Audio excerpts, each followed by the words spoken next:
Assalamualaikum warahmatullahi wabarakatuh.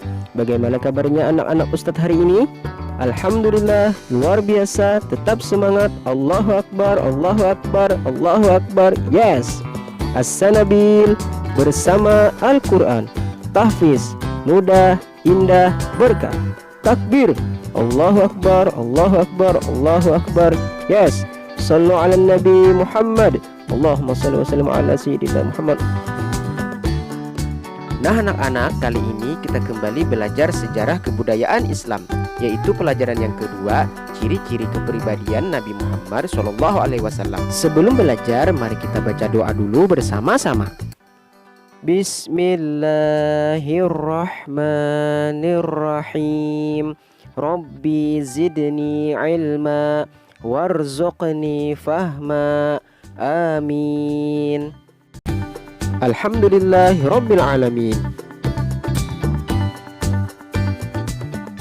Ciri-ciri kepribadian Nabi Muhammad SAW. Nabi Muhammad SAW diutus Allah Subhanahu wa taala sebagai rahmatan lil alamin atau rahmat semesta alam. Nabi Muhammad SAW tidak hanya diutus untuk manusia saja, tetapi juga untuk seluruh makhluk semesta alam. Oleh karena itu, Nabi Muhammad SAW memiliki rasa kepedulian baik terhadap sesama manusia maupun alam sekitar. Berikut ini adalah penjelasannya. Yang pertama, kepedulian Nabi Muhammad SAW terhadap sesama. Sejak kecil, Nabi Muhammad SAW sudah ditinggal oleh kedua orang tuanya. Beliau sudah menjadi seorang yatim piatu. Oleh karena itu, beliau sangat mengasihi anak yatim piatu.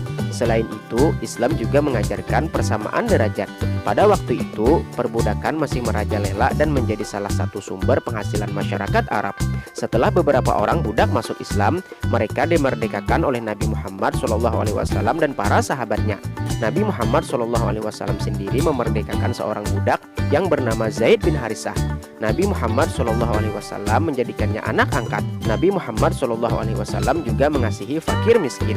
Dikisahkan, suatu ketika Siti Khadijah meminta tolong Nabi Muhammad SAW untuk membelikannya buah delima. Waktu itu bukan musim buah delima. Dengan susah payah, Nabi Muhammad SAW berhasil mendapatkan sebutir buah delima. Buah itu pun dibelinya dengan harga yang mahal. Setelah itu, Nabi Muhammad SAW bergegas pulang. Di tengah jalan, Nabi Muhammad SAW menjumpai seorang laki-laki yang terlihat bingung dan sedih. Nabi Muhammad SAW bertanya, "Mengapa kau kelihatan sedih, saudaraku?" Dengan enggan laki-laki itu menjawab, "Istriku sedang hamil. Ia meminta buah delima. Seharian aku mencari kemana-mana, tetapi aku tidak mendapatkannya. Dia pasti sangat sedih." Laki-laki itu tertunduk dan menitikkan air mata. Melihat hal itu, Nabi Muhammad SAW merasa terharu. Tanpa pikir panjang, beliau serahkan buah delimanya kepada laki-laki itu. Laki-laki itu kelihatan sangat senang. Berkali-kali ia mengucapkan terima kasih kepada Nabi Muhammad SAW. Nabi Muhammad SAW kemudian pulang. Sesampainya di rumah, beliau menceritakan kejadian yang baru saja dialaminya kepada Siti Khadijah. Mendengar cerita suaminya, Siti Khadijah terdiam. Ia kemudian tersenyum dan berkata, "Kalau memang buah delima itu engkau berikan kepada orang yang membutuhkan, aku ikhlas, inilah sedekah kita." Nabi Muhammad SAW juga mengajarkan adab yang baik terhadap istri. Hal itu dicontohkan sendiri oleh Nabi Muhammad SAW. Pernah suatu ketika Nabi Muhammad SAW pulang pagi hari. Beliau tidak menemukan sesuatu pun yang bisa dimakan. Yang mentah pun tidak ada karena Aisyah belum pergi ke pasar. Nabi Muhammad SAW kemudian bertanya, "Belum ada sarapan ya Humairah?" Humairah adalah panggilan untuk Aisyah. Aisyah menjawab, "Belum ada apa-apa ya Rasulullah." Nabi Muhammad SAW kemudian berkata, "Jika demikian aku puasa saja hari ini." Contoh kepedulian Nabi Muhammad SAW terhadap sesama juga terjadi pada waktu Nabi Muhammad SAW melaksanakan hijrah. Dikisahkan, setelah berhasil lolos dari kepungan kaum kafir Quraisy, Nabi Muhammad SAW berangkat ke Madinah dengan ditemani oleh Abu Bakar As-Siddiq. Dalam perjalanan, mereka dikejar oleh Surakah bin Malik. Ia tergiur oleh hadiah 100 ekor unta. Hadiah itu diperuntukkan bagi siapa saja yang berhasil menangkap Nabi Muhammad SAW. Di tengah padang pasir, Surakah bin Malik telah melihat Nabi Muhammad SAW dan Abu Bakar As-Siddiq. Dengan penuh nafsu ia mengejar mereka. Namun keajaiban terjadi. Ketika jarak mereka tinggal beberapa langkah lagi, kuda Surakah bin Malik jatuh terperosok. Surakah bin Malik akhirnya jatuh kesakitan. Melihat hal itu, Nabi Muhammad SAW datang menolongnya. Surakah bin Malik akhirnya meminta maaf kepada Nabi Muhammad SAW. Nabi Muhammad SAW pun memberikan maaf serta membiarkannya pergi. Begitulah sikap Nabi Muhammad SAW yang sangat terpuji. Beliau tetap memberi maaf terhadap orang yang nyata-nyata hendak mencelakainya.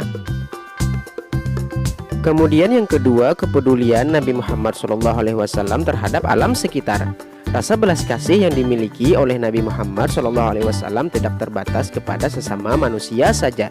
Akan tetapi beliau juga mempunyai rasa belas kasih kepada lingkungan yang ditempati manusia. Hal itu tentu sangat sesuai dengan peran Nabi sebagai rahmat bagi seluruh alam.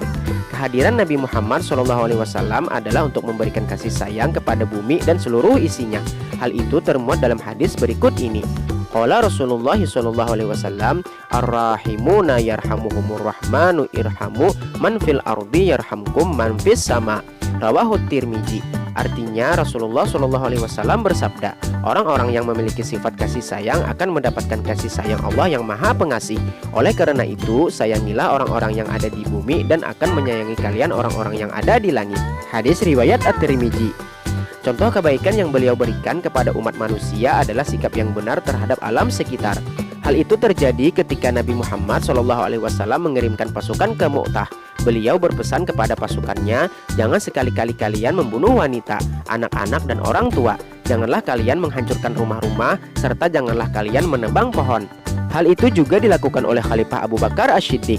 Ketika mengirim Yazid bin Muawiyah untuk memimpin pasukan Islam ke Syam, beliau berpesan, jangan sekali-kali kalian membunuh wanita, anak kecil, orang tua renta, jangan sekali-kali menebang pohon yang sedang berbuah, jangan membakar pohon kurma dan memotong-motongnya, dan jangan menjadi pengecut. Itulah beberapa hal yang berhubungan dengan peranan Nabi Muhammad SAW sebagai penyelamat dan pemelihara alam sekitar. Kalian harus bisa mencontoh teladan tersebut. Mahfuzat. Adabul mar'i khairun min zahabihi. Kebaikan budi pekerti seseorang itu lebih baik daripada emas. Alhamdulillahirabbil alamin. Nah anak-anak, untuk pelajaran kita kali ini cukup sampai di sini dulu. Semoga apa yang telah kita pelajari bermanfaat dan berguna untuk kita semua. Wabillahi taufik wal hidayah. Assalamualaikum warahmatullahi wabarakatuh.